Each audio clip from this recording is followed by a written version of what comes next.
Wisteria, energy, twister.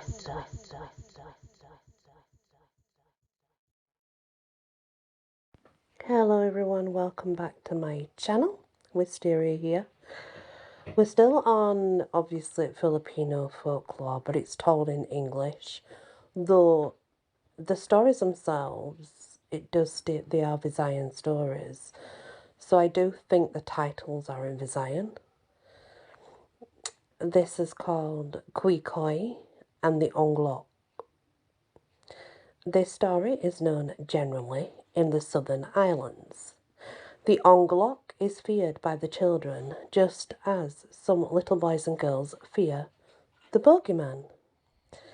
The tale is a favourite one among the children, and they believe firmly in the fate of Q or Quicoy.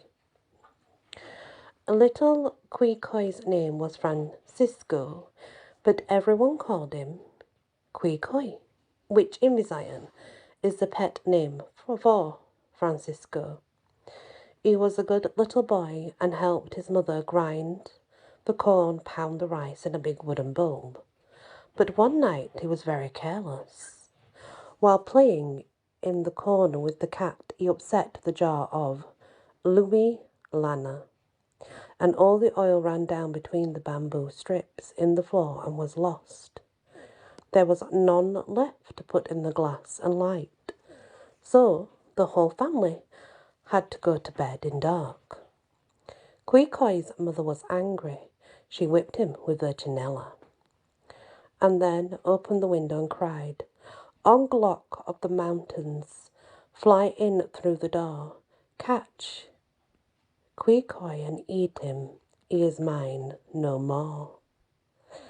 Quicoy was badly frightened when he heard this, for the Ongloc is a big man with terrible long teeth, who all night goes searching for bad boys and girls that he may change them into little cocoanuts and put them on a shelf in his rock house in the mountains to eat when he is hungry. So when Quicoy went to his bed in the corner, he pulled the matting over his head and was so afraid that he did not go to sleep for a long time. The next morning he rose very early and went down to the spring where the boys get the water to put in the bamboo poles and carry home. Some boys were already there, and he told them what had taken place the night before. They were all sorry that his mother had called the Ongloc, but they told him not to be afraid, for they would tell him how he could be forever safe from this terrible man. It was very easy. All he had to do was to go at dusk to the cocoanut grove by the river and dig holes under 2 trees. Then he was to climb a tree, get the cocoanut that grew the highest, and, after taking off the husk and punching in one of the little eyes, whisper inside, "Ongloc of the mountains, Ongloc, ugly man, I am a little cocoanut. Catch me if you can." Then he was to cut the cocoanut in 2 halves, quickly hurry, and bury one piece in one of the holes, and, running to the other tree, bury the remaining half in the other hole. After that he might walk home safely, being sure not to run, for the Ongloc has always to obey the call of the cocoanut, and must hunt through the grove to find the one that called him. Should he cross the line between the holes, the buried pieces would fly out of the holes, snap together on him, and, flying up the tree from which they came, would keep him prisoner for 100 years. Quicoy was happy to think that he could capture the Ongloc, and resolved to go that very night. He wanted some of the boys to go with him, but they said he must go alone, or the charm would be broken. They also told him to be careful himself not to cross the line between the holes, or he would be caught easily. So Quicoy went home and kept very quiet all day. His mother was sorry she had frightened him the night before, and was going to tell him not to be afraid. But when she thought of the Louis Lana spilled on the ground, she resolved to punish him more by saying nothing to him. Just at dark, when no one was looking, Quicoy took his father's bolo and quietly slipped away to the grove down by the river.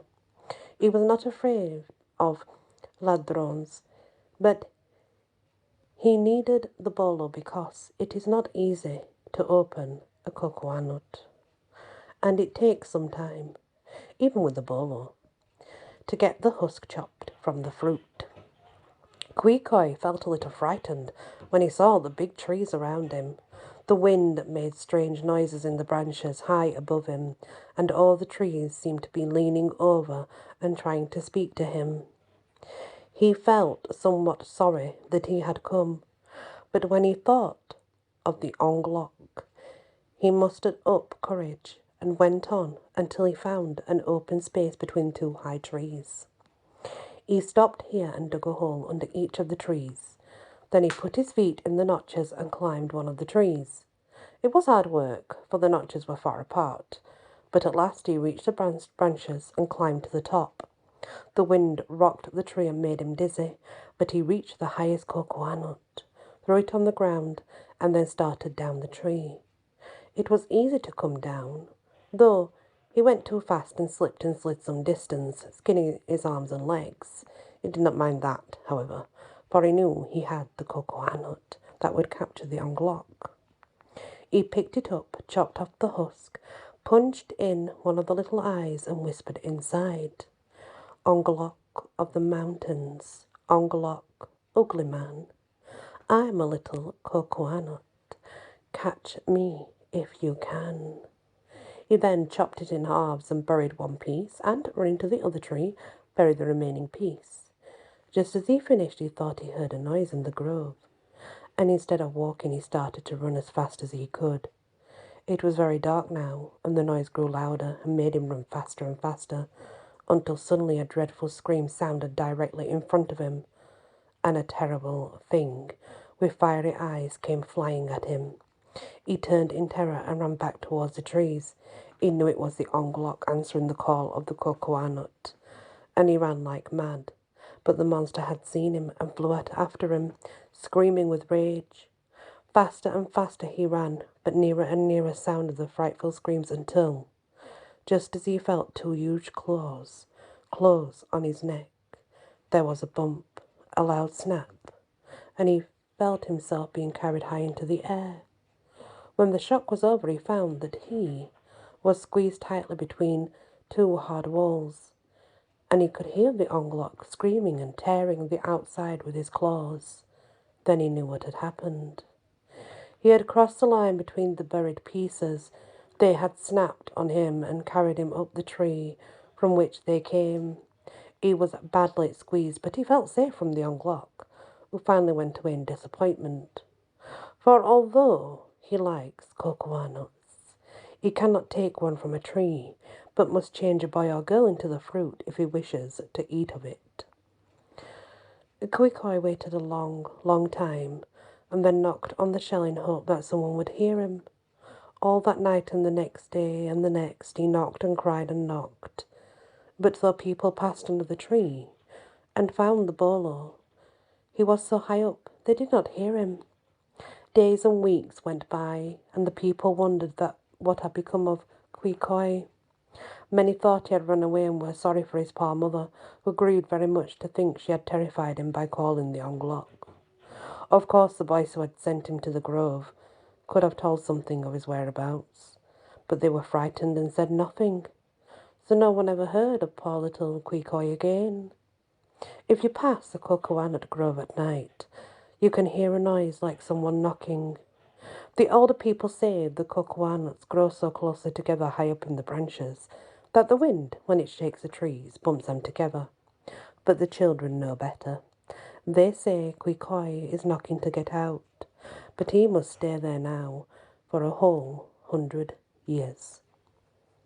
And that's the end of Quicoy and the Ongloc, a Filipino folk tale. We don't really have one like that in the UK, I'll be honest. Maybe we have some similar, but definitely that's very different from the UK. Very interesting story indeed. Thank you for listening, and many Blessings. Wisteria. Energy. Twister.